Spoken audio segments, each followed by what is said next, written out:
Midnight on the Moon by Mary Pope Osborne. Chapter 4.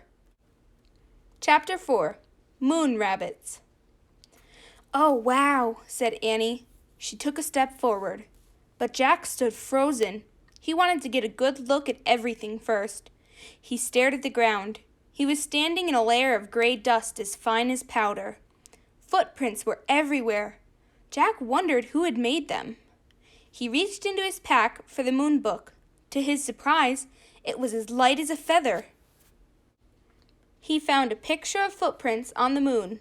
He read, "The moon has no rain or wind to blow the dust around, so footprints will never wear away naturally, not even in 1,000,000,000 years."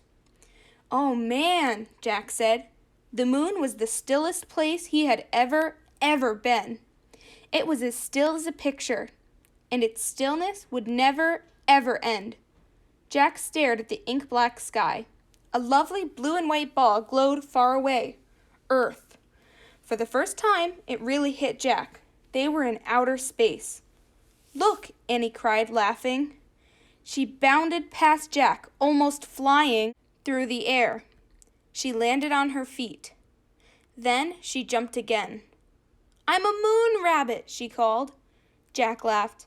How did she do that, he wondered. He turned a page and read, "A person weighs less on the moon because of the moon's low gravity and lack of air. If you weigh 60 pounds on Earth, you would only weigh 10 pounds on the moon." "Don't just stand there reading," said Annie, grabbing the book from Jack's gloved hand.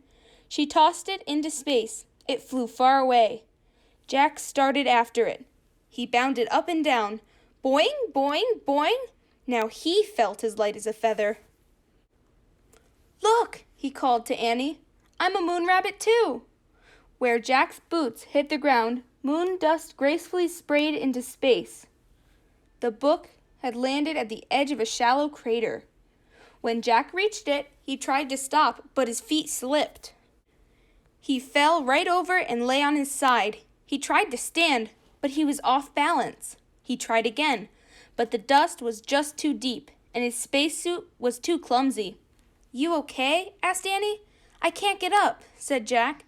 "You shouldn't have been goofing off," said Annie wisely. "You goofed off first," said Jack. "Now help me up, please." Annie started toward him. "Don't fall too," warned Jack. "I won't."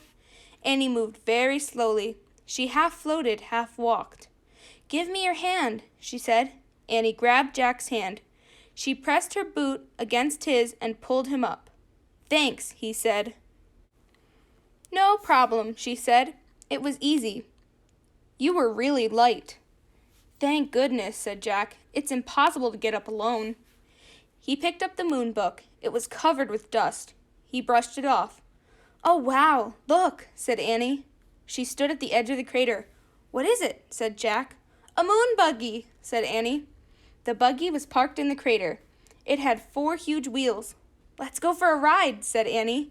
"We can't," said Jack. "We just have 2 hours of air in our tanks, remember? I bet we'll find the M thing faster if we take the moon buggy." Annie bounded into the crater. "But we can't drive," said Jack. "I bet I can drive this," said Annie. "It looks easy. Come on." She jumped into the driver's seat. "But you don't have a license," said Jack. "Who cares?" said Annie. "There aren't any roads on the moon, or stoplights, or policemen either." She was right, Jack thought. "Well, go slow," he said, and he climbed in beside her. Annie pushed a button labeled "On." The moon buggy lurched backward. "Yikes," said Annie. "Step on the brake," said Jack. Annie pressed a pedal on the floor. The buggy stopped with a jerk. "Whew," she said. "It must be in reverse," said Jack. "Let me study this." But before he could study anything, Annie pushed another button. The buggy tilted back. Its front wheels started to rise into the air. "Let me out of here," said Jack. Annie pushed more buttons. The buggy's front wheels landed back on the ground, and the buggy leaped forward. "Slower," said Jack. "I can't," said Annie. "I don't know how." Annie steered the buggy over the tracks on the ground. The wide wheels kept it from sinking into the deep dust. "Careful," said Jack. The buggy zoomed out of the crater. Gray clouds of dust rose behind them. as they took off across the moon.